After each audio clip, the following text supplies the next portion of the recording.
Now, friends, let me ask you this. If I order a toy from this catalog for Abigail for Christmas, do I have to go all the way to the Amazon warehouse in Riverview to get it? No. What's going to happen? By 7 p.m. tonight, they're going to deliver it to me. And they're going to put it on my doorstep. And then what are they going to do?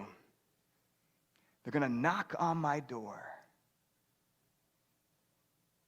You see, friends, what Jesus is pointing out here is that he has the things that they need. And the good news is that they don't need to come to him. He's going to come to them. And in fact, he's already there. And he's knocking at their door. Friends, isn't this the heart of our gospel message? That we have a God that we didn't have to go to. He came to us.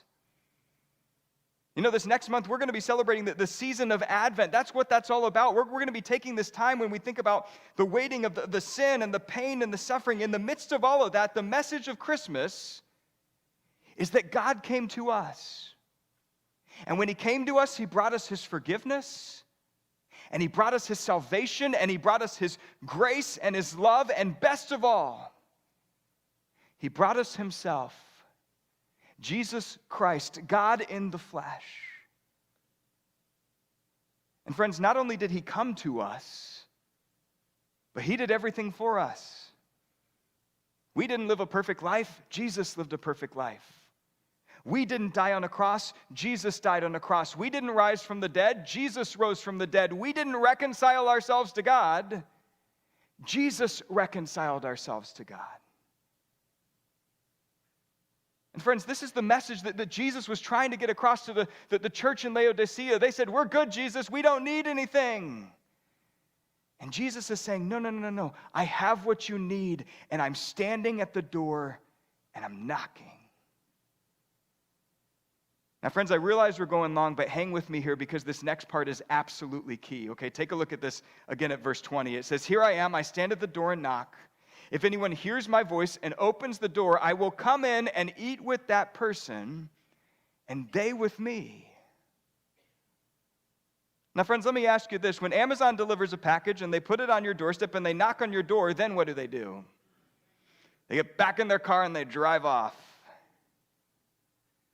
But friends, in verse 20, what does Jesus do? He doesn't knock and run. No, he comes in. And he eats with you and you with him. In other words, there's fellowship. There's communion. There's relationship. Remember earlier we said that self-sufficiency breeds apathy? What does Jesus show us on the other hand in verse 20? He shows us that dependency breeds relationship. You know, our 2 young daughters, they depend on us for a whole lot of things. They depend on us for food and clothing and shelter and safety. Every day, they are learning what it means to depend on their parents. But you know what? At the very same time, something really cool is happening. A relationship is developing. They're talking with us.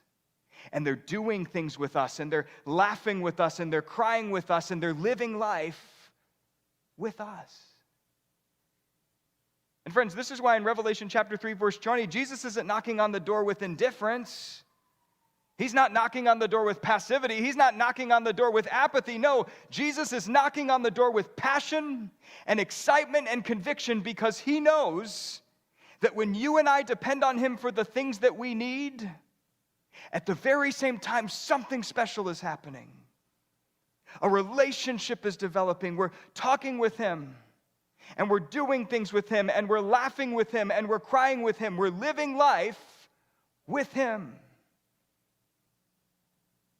Friends, we believe that to be a follower of Jesus is to be in relationship with Jesus. And you know what? This relationship is not just something that lasts while we're here on this earth. This is a relationship that's going to last for an eternity.